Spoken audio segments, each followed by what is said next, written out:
बिस्मिल्लाहिर्रहमानिर्रहीम। अस्सलाम वालेकुम डियर स्टूडेंट्स, मैं हूं मोहम्मद अजीम शरीफ, योर फिजिक्स टीचर। और स्टूडेंट्स, हमने चैप्टर 5 स्टार्ट किया हुआ था और उसमें सेक्शन बी जो है वो हमने कंटिन्यू किया था, जिसमें आज का जो हमारा टॉपिक है उसका नॉलेज है 5.3 रिप्रेजेंटिंग द फोर्सेस। और इस नॉलेज के अंदर हमने जो एसएलओ कवर करने हैं वो दो एसएलओ हैं। एक हमारे पास represent the forces acting on a body using free body diagram, यानी फ्री बॉडी डायग्राम क्या होती है इसको हम यहां पे स्केच करना सीखेंगे और उसके क्या फायदे हैं ये भी देखेंगे। उसके बाद दूसरा जो एसएलओ है उसमें हमने determine the resultant of two और more forces acting along the same straight line. एक ही स्ट्रेट लाइन के अलोंग अगर नंबर ऑफ फोर्सेस एक्ट कर रही हैं तो उनका रिजल्टेंट कैसे कैलकुलेट किया जाएगा। तो ये पॉइंट हमारा दूसरा एसएलओ है, इसे भी हम डिटेल में समझेंगे। तो आइए स्टार्ट करते हैं। हमारा जो फ्री बॉडी डायग्राम है इसके बारे में ये एक सेंटेंस लिखा, ये क्या है बेटा? ये कैसा ऐसी चीज है जिससे आप किसी ऑब्जेक्ट के ऊपर जो फोर्सेस लग रही होती हैं उन फोर्सेस को विजुलाइज कराते हो, उन फोर्सेस को एरोस की हेल्प से, क्योंकि फोर्स एक वेक्टर है और वेक्टर को जाहिर करने के लिए आप एरो का इस्तेमाल करते हो। किसका इस्तेमाल करते हो? एरोस का इस्तेमाल करते हो। तो it is basically visual representation of forces जो किसी भी ऑब्जेक्ट के ऊपर एक्ट करती हैं। और इस तरीके से हमें इंडिविजुअल फोर्सेस का भी पता चलता है और उनकी मैग्नीट्यूड्स का भी आइडिया हो जाता है कि किस फोर्स की मैग्नीट्यूड ज्यादा है और किस फोर्स की मैग्नीट्यूड कम है। और इसके अलावा हम वहां पे फोर्सेस का जो तमाम फोर्सेस का जो रिजल्टेंट है उस रिजल्टेंट को भी फाइंड आउट कर सकते हैं कि तमाम फोर्सेस की वजह से जो नेट इफेक्ट है वो कैसा होगा और उस नेट इफेक्ट का हमारे पास क्या असर होगा कि ऑब्जेक्ट की स्टेट में तब्दीली आएगी या नहीं आएगी। ये सारे पॉइंट जो है वो हमने फ्री बॉडी डायग्राम से हासिल कर लेने होते हैं। तो बेटा इसमें सबसे पहले तो ये फ्री बॉडी डायग्राम कैसे स्केच की जाती है, कैसे इसको ड्रा किया जाता है।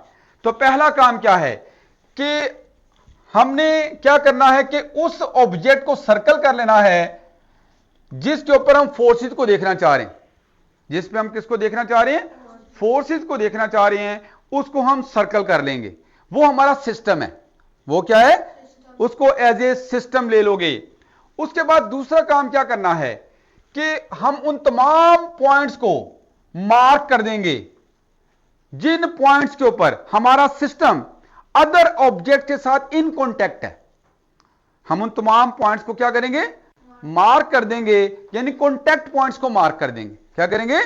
कॉन्टेक्ट पॉइंट्स को मार्क कर देंगे जिन कॉन्टेक्ट पॉइंट्स पे हमारा सिस्टम अदर ऑब्जेक्ट के साथ कनेक्शन में आएगा।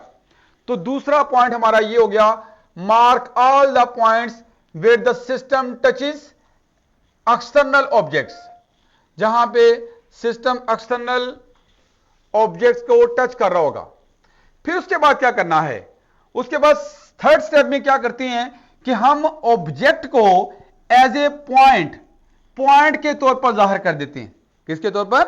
पॉइंट से जाहिर करेंगे ऑब्जेक्ट को जिसके ऊपर फोर्सेस को हम एनालाइज करना चाह रहे हैं।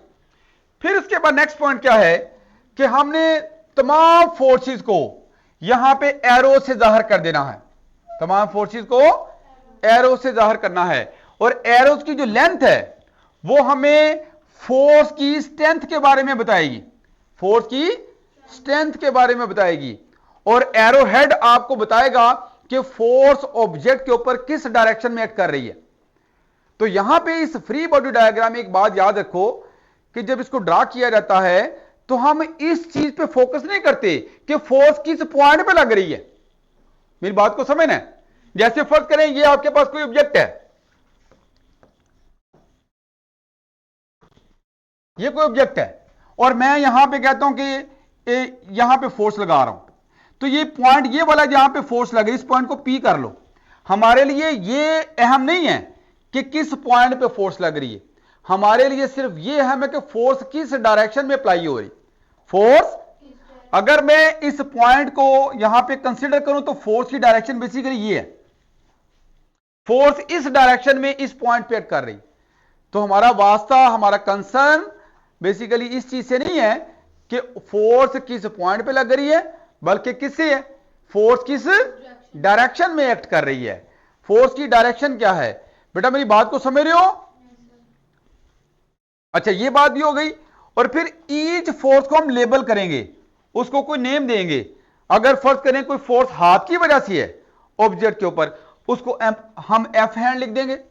अगर कोई ग्रेविटी फोर्स है तो उसे एफ जी लिख सकते हैं। क्या लिख सकते हैं?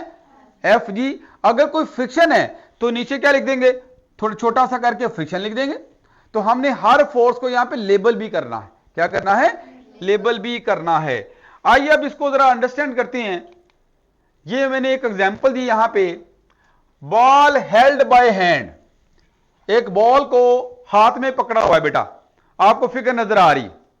इसमें जरा मुझे बताओ। समझ नहीं आया जी बेटा, क्या नहीं समझ आया, पूछो। दूसरा आपने अभी भी पढ़ाया था पिछली स्लाइड में।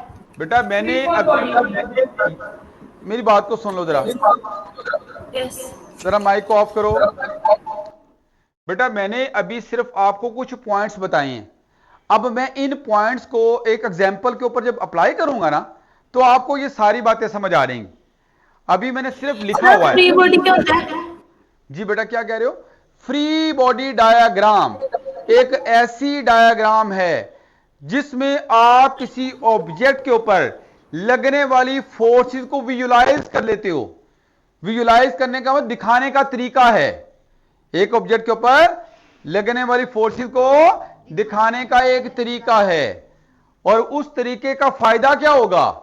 उसका फायदा यह होगा बेटा कि हमें पता चल जाएगा कि कौन सी फोर्सेस किस डायरेक्शन में लग रही हैं, कौन सी फोर्सेस एक दूसरे के इफेक्ट को कैंसिल कर सकती हैं। और अगर ये फोर्सेस लग रही हैं तो वहां पे ऑब्जेक्ट जो है उसकी स्टेट में तब्दीली आएगी या नहीं। स्टेट में तब्दीली आने का मतलब क्या है कि अगर बॉडी रेस्ट पे है तो वो मूव कर सकती है कि नहीं, या अगर वो रेस्ट पे है तो क्या रेस्ट पे ही रहेगी। तो ये सारी बातें जब डायग्राम ड्रा कर लेते हैं तो तब पता चलती हैं। पहला काम है डायग्राम को ड्रा करना, कि डायग्राम को ड्रा कैसे करेंगे। कौन C diagram? Free body diagram. अभी हम इसको देखते हैं बेटा। बेटा ये हमारे पास अभी एग्जाम्पल करो, एग्जाम्पल से बातें समझ आएंगी, ठीक है? उसके बाद आप बताना कि समझ आई कि नहीं आई।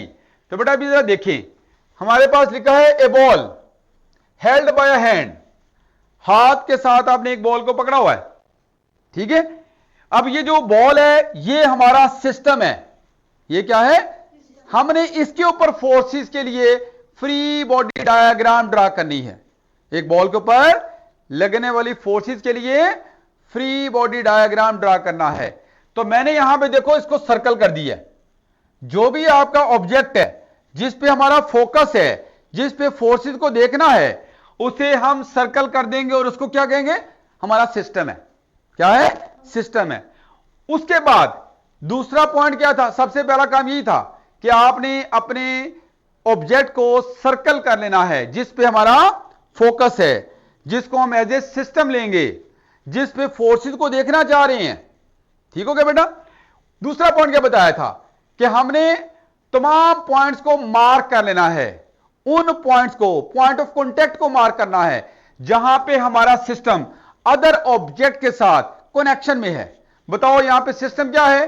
जी बेटा आप जरा बताओ, यहां पे सिस्टम क्या चीज है? बॉल। सिस्टम क्या है? बॉल है। इसके बाद मुझे बताओ कि ये जो हाथ है ये अदर ऑब्जेक्ट है। हाथ क्या है? अदर ऑब्जेक्ट है। तो बताओ यहां पे हाथ के साथ इसका कनेक्शन हो रहा है। बॉल का किसके साथ कनेक्शन हो रहा है? हाथ के साथ। तो हमारे पास कनेक्शन आ गया, उस पॉइंट को हमने मार्क कर लिया कि हाथ के साथ ये बॉल जो है वो इन कॉन्टेक्ट है। ये काम भी हो गया। दो पॉइंट आपके क्लियर हो गए। पहले सिस्टम को सर्कल कर लिया और दूसरे में आपने ये देख लिया कि किन पॉइंट्स के ऊपर हमारा सिस्टम अदर ऑब्जेक्ट के साथ कनेक्शन में है। उसके बाद मैंने क्या कहा था कि आपने अपने सिस्टम को एक पॉइंट से जाहिर करना है। किससे जाहिर करना है बेटा? पॉइंट से जाहिर करना है। तो वो पॉइंट यहां पे मैंने P मार्क कर दिया। P इज अ पॉइंट जो हमारे ऑब्जेक्ट को जाहिर कर रहा है। किसको जाहिर कर रहा है बेटा? ऑब्जेक्ट को जाहिर कर रहा है। फिर उसके बाद आपने यहां पे फोर्सेस के लिए एरोज ड्रा करने हैं। तो बताओ जरा बेटा, ये जो बॉल है, जरा इमेजिन करो हाथ में पकड़ा हो तो इस पे कितनी फोर्सेस लग रही हैं? जी बेटा, कितनी फोर्सेस लग रही हैं? 2 फोर्सेस लग रही हैं। कौन कौन सी? जी बेटा, एक है यहां पे इसके ऊपर इसका वेट, जिसे फोर्स ऑफ ग्रेविटी कहते हैं। तो मैं पॉइंट P से एक डाउनवर्ड एरो ड्रा कर दूंगा। ये डाउनवर्ड एरो ग्रेविटेशनल फोर्स को जाहिर कर रहा है जो इस ऑब्जेक्ट, इस सिस्टम पे लग रही है। ठीक हो गया? ये ऑब्जेक्ट यहां पे रेस्ट पे है। किसमें? रेस्ट पे है। यानी रेस्ट स्टेट कौन सी होती है? इक्विलिब्रियम स्टेट होती है। इसे क्या कहते हैं? Equilibrium state. ये मूव नहीं कर रहा, रेस्ट पे है। अच्छा, अब दूसरी फोर्स यहां पे कौन सी लग रही है बेटा? हाथ ने इस बॉल के ऊपर की तरफ फोर्स लगाई हुई। जैसे मैंने ये यहां पे रिमोट पकड़ा हुआ है, तो मैंने इसको उठाने के लिए किधर फोर्स लगाई हुई है? अपवर्ड फोर्स लगाई हुई है। इसे आप नॉर्मल फोर्स भी कह सकते हो। क्या कह सकते हो? नॉर्मल फोर्स भी कह सकते हो। लेकिन इसको आप, मैंने यहां पे लेबल किया है force of hand on ball. मैंने इस पॉइंट P से ही ऊपर की तरफ एक एरो ड्रा कर दिया। तो ये दोनों फोर्सेस यहां पे मैंने ड्रा कर दी। ये आपकी फ्री बॉडी डायग्राम हो गई। क्या है बेटा? ये फ्री बॉडी डायग्राम है। अब एक और बात, अगर आप इसको ऊपर की तरफ स्पीड अप करते हो, ऊपर लेके जाते हो, तो बताओ फिर ऊपर वाली फोर्स क्या होगी? ज्यादा होगी। नीचे वाली फोर्स है ऊपर वाली फोर्स। तो फिर उसके लिए जो एरो ड्रा करेंगे उसकी लेंथ बड़ी रखेंगे। उसकी लेंथ क्या करेंगे? अगर यह कहा जाता बॉल ऊपर की तरफ स्पीड अप किया जा रहा है, बताओ फ्री बॉडी डायग्राम क्या होगी? तो आप क्या करोगे? ऊपर वाली, नीचे भी फोर्स जाहिर करोगे, ऊपर भी जाहिर करोगे, लेकिन ऊपर वाली फोर्स का एरो बड़ा रखेंगे क्योंकि ऊपर वाली फोर्स ज्यादा है। और फोर्स की स्ट्रेंथ को आप एरो की लेंथ से जाहिर करते हो। कैसे? और अगर ये नीचे आ रहा हो, नीचे लेके आ रहे हो, फिर कौन सी फोर्स ज्यादा होगी? नीचे वाली फोर्स ज्यादा होगी। फिर ऊपर वाले एरो को छोटा रखोगे, नीचे वाले एरो को बड़ा रखोगे। तो इसका मतलब है आपको यहां से इस डायग्राम को देख के फोर्सेस की स्ट्रेंथ का आइडिया हो जाता है, और यह भी आइडिया हो रहा है कि इस पे कितनी फोर्सेस लग रही हैं और किस किस डायरेक्शन में लग रही हैं। एनालिसिस हो रहा है बेटा? बेटा मेरी बात समझ आई है? बच्चे, आप कह रही थी को पॉइंट नहीं समझ आया, पूछ लो। वो सारे पॉइंट हमने कवर कर लिए। सर समझ आ रहा है लेकिन कंफ्यूजन बहुत हो रही है, एक बार फिर समझा दें प्लीज। बेटा ये भी आगे एग्जांपल लेते हैं। ये एग्जांपल को देखें बेटा। एक बॉल है टाइड टू अ रोप। एक बॉल को किसके साथ बांधा हुआ है? एक रस्सी के साथ बांध के लटकाया हुआ है। रस्सी के साथ बांध के लटकाया हुआ है। अब जरा देखें, हमने बॉल पे फोकस करना है। उसने कहा कि आपने फ्री बॉडी डायग्राम बॉल के लिए ड्रा करनी। किसके लिए? बॉल के लिए। तो बॉल हमारा क्या होगा? सिस्टम। और सिस्टम को हम क्या करते हैं? सर्कल कर लेते हैं। आसानी के लिए तरीकाकार बनाया हुआ है। तो ये मैंने बॉल को सर्कल कर दिया। सर्कल कर दिया, ये हो गया हमारा सिस्टम। उसके बाद आप मुझे बताओ, मैंने क्या कहा था? मैंने पॉइंट ऑफ कॉन्टैक्ट को मार्क करना है। कौन से पॉइंट ऑफ कॉन्टैक्ट? जिस पे हमारा सिस्टम अदर चीजों के साथ जुड़ रहा है, अदर चीजों के साथ जुड़ रहा है, कनेक्शन में आ रहा है। तो बताओ वो यहां पे क्या है? आप बताओगे जी मेरे बच्चे। वो कौन सा पॉइंट है जहां पे हमारा सिस्टम किसी और चीज के साथ जुड़ा हुआ है? स्ट्रिंग, रोप का ये कनेक्शन। ठीक है, इसका मतलब रोप के साथ इस बॉल का कनेक्शन हो रहा है और किसी चीज के साथ इसका कनेक्शन नहीं है। तो एक कनेक्शन हमारे सामने आ गया, बॉल का किसके साथ? रोप के साथ। क्लियर हो गया बेटा? अच्छा, जितने कनेक्शन बनेंगे उतनी फोर्सेस लग रही होंगी। ये तो एक आम सा तरीकाकार हो गया फोर्सेस की तादाद को देखने का। ग्रेविटी को हटा के अगर बात करो, कॉन्टैक्ट फोर्सेस की बात करो, क्योंकि gravity is not a contact force. Gravity is not a contact force.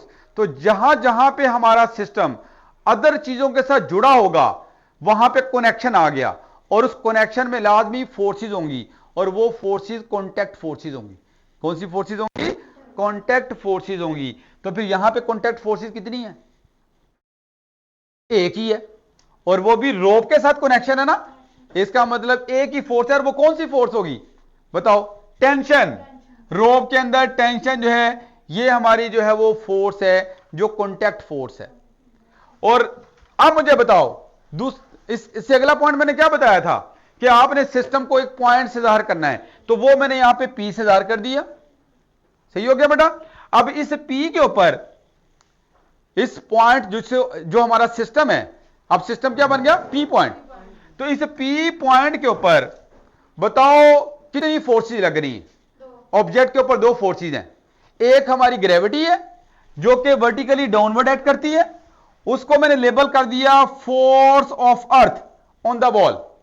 और दूसरी फोर्स यहां पे रोप की वजह से है जिसे आप टेंशन भी कह सकते हो। और इसके अलावा कोई फोर्स है यहां पे?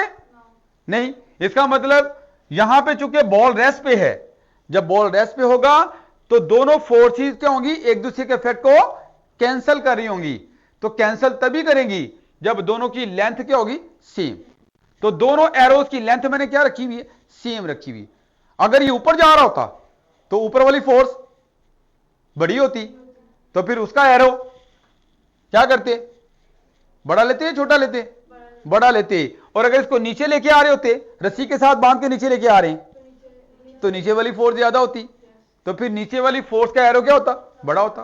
तो ये आसान सा तरीका है जिसमें आप फोर्सेस की स्ट्रेंथ को देख सकते हो, ठीक है, और उन फोर्सेस की डायरेक्शन भी देख रहे हो, और ऑब्जेक्ट के ऊपर उनका जो इन फोर्सेस का जो इफेक्ट है वो भी समझ आता है। वो अगला टॉपिक अभी हमारा है, उसमें और डिटेल में समझ आ रहेगी कि इनका इफेक्ट कैसे देखा जा सकता है। अब अगला पॉइंट देखो, ये भी एक एग्जांपल देखो। A book place on table, table के ऊपर एक बुक पड़ी हुई है। बताओ फ्री बॉडी डायग्राम बनानी है, तो बताओ सिस्टम हमारा क्या होगा? बुक। इसको सर्कल कर लिया, इसको सर्कल कर लिया। उसके बाद हम देखेंगे कि हमारा ये सिस्टम अदर ऑब्जेक्ट के साथ कहां कहां कनेक्शन में आ रहा है। बताओ कितने कनेक्शन बना रही है बुक अदर ऑब्जेक्ट के साथ? एक या दो? आप बताओ जरा मेरा बेटा जी, कितने कनेक्शन है? दो। दो। दो कैसे जरा बताओ, दो कैसे हैं? बताओ मेरे बच्चे, कैसे दो कनेक्शन है? बताओ बुक किसके ऊपर पड़ी हुई है? तो कनेक्शन तो सिर्फ टेबल के साथ ही है। टेबल पे। हाँ, टेबल के साथ कनेक्शन है, और तो कोई कनेक्शन नहीं है ना बेटा। तो इसका मतलब एक कॉन्टैक्ट फोर्स है जो ऑब्जेक्ट पे लग रही है। टेबल लगाएगा, उस फोर्स को क्या कहोगे? Normal force. क्या कहोगे? Normal force. तो इस तरह से कॉन्टैक्ट फोर्स एक हो गई, लेकिन ग्रेविटी तो जान नहीं छोड़ती। क्या ग्रेविटी कॉन्टैक्ट फोर्स है? नहीं। इसलिए ग्रेविटी आपने हमेशा ध्यान में रखनी है, ग्रेविटी ने एक्ट करना ही करना है, और वो कॉन्टैक्ट कनेक्शन को देख के जज नहीं करोगे, वो आप कनेक्शन को देख के जज नहीं करोगे, वैसे ही आपको पता होना चाहिए। तो बेटा फिर बताओ यहां पे सर ये ग्रेविटी के साथ भी तो कनेक्ट है। बेटा ग्रेविटी के साथ कैसे कनेक्शन है? अर्थ तो नीचे है, अर्थ इसको अपने सेंटर की तरफ खींच रही है, और ये बुक जो है वो एक दूर पड़ी हुई है। तो बताओ क्यों, क्या कौन सा कनेक्शन है यहां पे इसका अर्थ के साथ? टेबल के साथ है। तो टेबल ने इसके ऊपर फोर्स, ये बुक भी लगा रही है फोर्स बेटा, लेकिन जो बुक लगा रही है फोर्स वो किस पे लगा रही है बेटा? बुक किस पे फोर्स लगा रही है? टेबल पे। लेकिन हमारा सिस्टम क्या है? बुक। तो हमने बुक पे फोर्स जो लग रही है उनको देखना है। हमने जो अदर ऑब्जेक्ट है जिन पे हमारा सिस्टम फोर्स लगा रहा होगा, हमने उनको नहीं देखना, हमें उससे कोई वास्ता नहीं है। मेरा कंसर्न किसके साथ है? बुक के साथ। मैं बुक पे देखूंगा कि कौन कौन सी फोर्सेस लग रही। मेरा यहां पे कोई कंसर्न नहीं है कि हमारी बुक, हमारा सिस्टम किन किन पे फोर्स लगा रहा है, उससे हमारा कोई वास्ता नहीं। तो हमारा फोकस किस पे होगा? सिस्टम पे। तो बेटा यहां पे आपने देखना है, ये सिस्टम अब आ गया बुक, तो बुक को मैंने ये एक पॉइंट से कर दिया, ठीक है। अब जरा देखो कि इस बुक के ऊपर फोर्सेस बता दो कौन कौन सी। एक तो ग्रेविटी है, उसका एरो वर्टिकली डाउनवर्ड हो गया, और एक नॉर्मल फोर्स हो गई जो टेबल की है वो अपवर्ड हो गई। तो ये आपकी एक फ्री बॉडी डायग्राम हो गई। कैसी हो गई? फ्री बॉडी डायग्राम ड्रा कर दी। इतनी सी आसान सी बात है, इसमें तो कोई मुश्किल नहीं है। बट बेटा बात समझ आई है बच्चे? हाँ जी, ये कुछ पॉइंट्स मैंने वही यहां पे लिख दिए जो मैंने अभी आपसे बोला कि एरो किसको इंडिकेट करेंगे। Arrows indicates the direction of the force acting on the object. ऐसे ही बेटा ये अंडरस्टैंडिंग फोर्स एरोज, तो ये पॉइंट तो आपको मैंने पहले बता दिया कि एरोज का मकसद क्या है, फोर्सेस की डायरेक्शन को बताना। ये नहीं बताना किस पॉइंट पे फोर्स लग रही है, ये बताना है कि फोर्स किस डायरेक्शन में लग रही है। जिसकी एग्जांपल मैंने दी थी, अगर ये कोई भी एक ऑब्जेक्ट है, आप इस पॉइंट पे फोर्स लगा रहे हो, पॉइंट तो ये है, तो आपने ये नहीं करना कि ये एरो पॉइंट को नहीं बता रहा, एरो बेसिकली बता रहा है कि इस डायरेक्शन में फोर्स लग रही है, ये वाली डायरेक्शन है। और एक और बात याद रखो कि जो यहां पे हम एरो ड्रा करते हैं फोर्सेस को जाहिर करने के लिए, किसको जाहिर करने के लिए, वो हमेशा हमारे सिस्टम से अवे होंगे, सिस्टम से। हालांकि यहां पे देखो ये एरो सिस्टम की तरफ है, लेकिन जब इसको ड्रा करेंगे तो इसको सिस्टम से अवे ड्रा करेंगे। Arrow always drawn away from the point, point जो सिस्टम को जाहिर कर रहा है, अवे फ्रॉम द सिस्टम। यहां पे पॉइंट क्या है ये, तो एरो इससे अवे नजर आ रही हैं। क्या कोई भी एरो इस पॉइंट की तरफ है, इस सिस्टम की तरफ है? नहीं है। लो बेटा अगला पॉइंट देखो, arrows do not show where the force is applied. Force कहां पे लगा रहे हैं इसके बारे में एरो नहीं बताते। एरो किसके बारे में बताते हैं कि फोर्स किस डायरेक्शन में लग रही है, जगह नहीं, किस डायरेक्शन में लग रही है ऑब्जेक्ट के ऊपर। तो एक तो ये हो गया, बट द रिजल्टेंट डायरेक्शन, ये रिजल्टेंट डायरेक्शन लिख रहे हैं, इसको मल्टीप्लाई कर दोगे, ठीक है। इसके अलावा तीसरा पॉइंट क्या है कि longer arrow indicate greater force. अभी मैंने बताया कि जो एरो की लेंथ है वो फोर्स की स्ट्रेंथ को जाहिर करेगी, फोर्स की स्ट्रेंथ को जाहिर करेगी। तो ये बेटा आपने फोर्स एरो जो है उनके बारे में कुछ 3 से 4 पॉइंट अंडरस्टैंड कर लिए कि जो फोर्स एरो ड्रा किए जा रहे होती हैं फ्री बॉडी डायग्राम के अंदर, वो क्या जाहिर कर रहे होते हैं, वो क्या जाहिर कर रहे होते हैं। अगला पॉइंट देखो बेटा, ड्रा फ्री बॉडी डायग्राम। ये जरा इसको समझते हैं। A ball is moving upward and rightward, ऊपर भी जा रहा है और आगे भी जा रहा है, इस तरह से जा रहा है। फर्ज करो देखो ऊपर भी गया और आगे भी गया। अब कहा गया है, कहा क्या गया यहां पे,